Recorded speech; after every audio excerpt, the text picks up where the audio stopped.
Om Shri Mahalakshmi. Om Shri Mahalakshmi. Om Shri Mahalakshmi.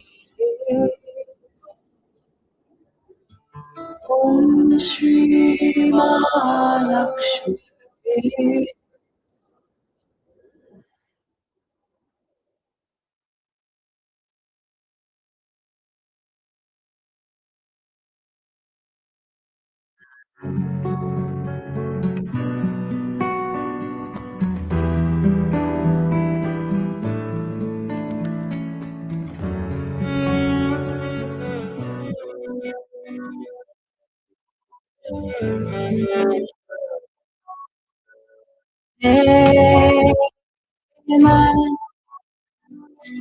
Vivid Yogatama Rema Vivid Yogatama Rema Vivid Yogatama Rema Vivid Yogatama Rema Vivid Yogatama Rema Vivid Yogatama Singi Satya Dhyan Vibhuta Chara Kati Go Atma Vas Karki Vichana Madaram Vaje Param Dar Tatyari Kot Chera Visaram Udhe Tantaram Taram Gyan Geet Bandhanam Chak chak rahe devdanavam Chak chak biyambavana Atam upadesh desh sanjam ho Chak suhaj pajate Sadar hai kanchan sikaya Kalan kabhu vyata Sadar hai kanchan sikaya Kalan kabhu vyata Sadar hai kanchan sikaya Kalan kabhu vyata Sadar hai kanchan sikaya Kalan kabhu vyata Rema Vivid Yogatama Rema Vivid Yogatama Rema Vivid Yogatama Rema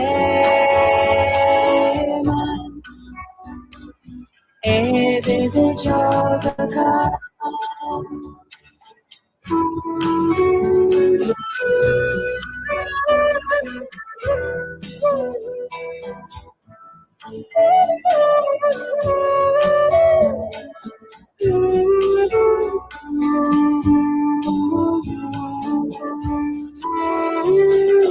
Singi Satya Kapatantala Yan ARROWWOOD छड़ा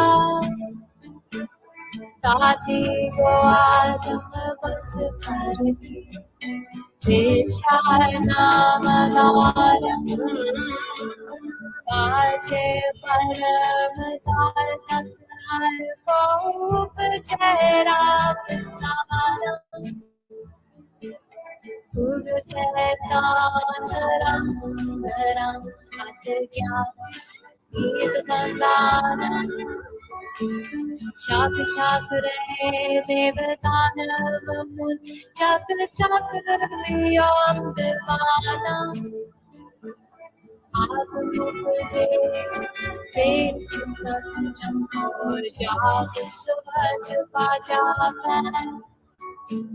सदा रहे कंचन सी पाया कालन कब व्यापन सदा रहे कंचन सी काय कालन कब व्यापन सदा रहे कंचन सी काय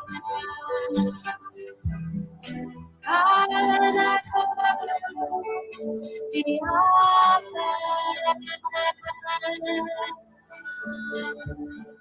सदा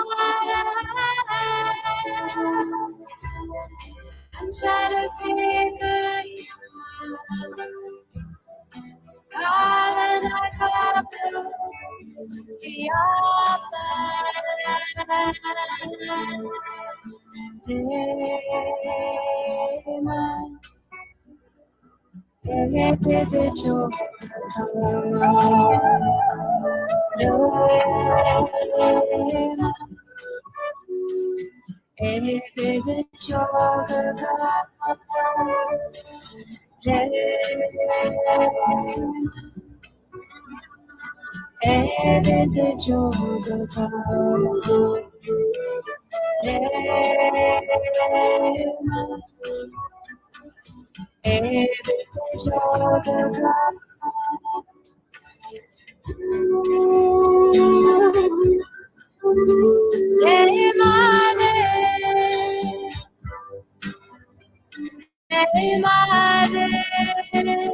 Satena, Satena,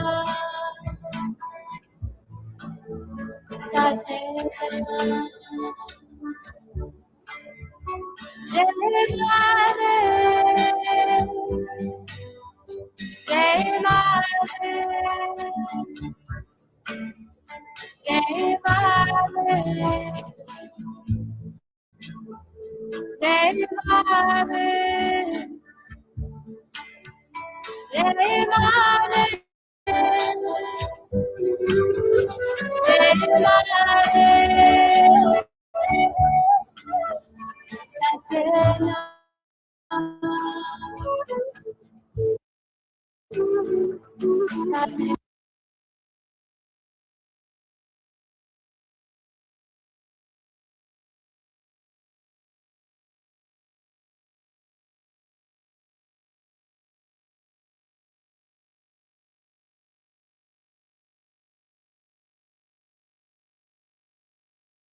exploited or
through this victimization. And so we love to step in as much as we can to provide some of that. But our greatest footprint is within this Mecklenburg County where the city of Charlotte is located, as well as Cabarrus County in Iredell, those counties. It's also just important to note, so if you have questions at the end, we also have quite a bit of development with other agencies across the United States, as well as we have an office in Kenya, and we have helped develop projects in South Africa and Thailand. So I've had the joy and privilege over the last 17 years to really see trafficking both here domestic-wise as well as international, in cities, in rural, and quite a bit in this specific work that we're doing. So I know that you guys have talked a lot about trafficking, but I want to just hit on one thing that is really important when we look through the lens of present age. We know that sex trafficking occurs when someone causes a minor to commit a commercial sex act or causes an adult to engage in a commercial sex act through force, fraud, or coercion. And the thing that's really important to distinguish is that our federal law, we define as a commercial sex act as anything that includes prostitution, pornography, any type of sexual act done for something of value. And what's important to know is that our federal law says that a minor cannot consent to a commercial sex act. So while various states have ages of consent for sexual activity, when you cross the line of there being some sort of exchange of something of value, money, drugs, shelter, clothing, then you are in grounds for sex trafficking because something of value has been exchanged. Just yesterday, we were talking about one of our active cases with a minor, and she was currently, she was in an elopement. She had run away, and we were talking about trying to find her, where is she at, all the places that we typically look. And in real time, we got a call from her mother who said that she had just been recovered. A police officer had found her actively engaging in what at the time just appeared to be a sex act with an Uber driver. Well, you start asking a few more questions and you realize that she had this Uber driver called and said, "Hey, I'm hungry. Can you take me?" Yes, if we can make an exchange. Well, there was an exchange made. And so it begs to ask that we ask different questions because first of all, she was 14. She can't consent to sex or commercial sex. And so there begs the question of asking how and why is this taking place? And that's just an example of being able to truly identify, especially when we're talking about our children, what is actually going on. You guys see this all over the news. There's so many national high-profile sex trafficking indictments that are currently active or have been over the last couple of years. But what I like to tell people, especially when we're talking about what's happening in the Charlotte metro region, is that it's happening right here too. Every year we are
victimization, it often always goes back.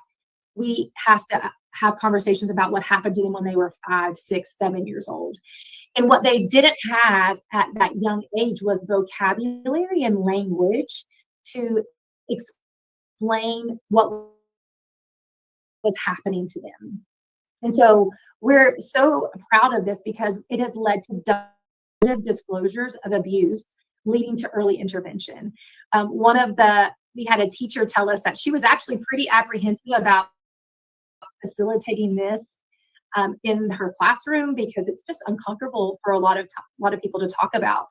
But in her classroom, she actually had 2 separate young people come forward, and this was first grade, so 6, 7 years old, come forward saying that what was discussed was happening to them. And they were able to connect them with the Child Advocacy Center. They were able to get interviews done and get services in place. And now she's one of our biggest advocates for the importance of this being taught because she was able to see a direct correlation to interrupting and changing a child's life. So you can see on there the book, Ella the Golden Tool Goes to the Park. You can actually get that book on Amazon. It was written specifically to introduce the curriculum to kindergarten through 3rd graders. And so it's a great tool for parents, grandparents, or I read this to my grandson already, who's 18 months old. And what Ella does is Ella is a cute, cuddly little dog, and she explains how she doesn't like her soul to be touched.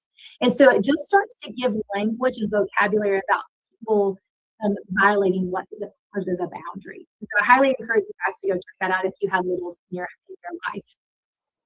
And then our middle school curriculum is based off of Bill 279 that requires the education of human trafficking in middle school, 7th and 8th grade to be specific. And so what we found is that, again, this is supposed to be done through health classes. And so you usually have coaches or people that don't feel comfortable teaching about it. And so we actually had a school system approach us saying, can you create something for us? And so we had a professional production team get with us, and we wrote scripts and we produced content. And these are like little mini movies that they watch in each grade level, and they are scaffolding learning. So they build one year upon the other. And we've just seen disclosures. We're seeing children recognize, even if it's not for themselves, like, wait, this is what's going on with my friends, and I didn't have the vocabulary to explain it. Because what we see with our young people, especially in middle school a lot, is so much of that grooming and recruitment happens online. And so this curriculum really focuses on internet safety also, and understanding what to do or how to identify if potentially you are being groomed. So what I want to talk about next is just what vulnerability looks like. Vulnerability is the quality or state of being exposed to the possibility of being attacked or harmed. Let me just read that one more time. Vulnerability is the quality or state of being exposed to the possibility of being attacked or harmed, either physically or emotionally. And when we talk about our young girls who have been victims of sex trafficking, this is what is so vital that we begin to truly understand and know how to recognize. At present age, we really pay attention to what's called adverse childhood experience. If you've never heard of this before, ACEs, what we call them, are associated social detriments of health. So it's things that happen that create toxic stress, extended or prolonged stress. Those things can negatively affect the child's brain development, in addition to their immune system, their stress response systems. And so for us as adults, we have to understand that these factors aren't just something that they get over. You know, I had a child one time tell me, somebody told her how strong she was and she was so resilient, and she just started to weep. And I actually hate when people tell me that. She said, I never got a choice, it was survival. And so sometimes what we associate, yes, with strength and resilience, actually is just a picture of someone's most horrific things that have happened in their life, and they had no control or choice over it. So I want to introduce you to Mary. Mary is a young child, recently connected to present age, and she came to us with a tremendous amount of ACEs. And so I want to give you an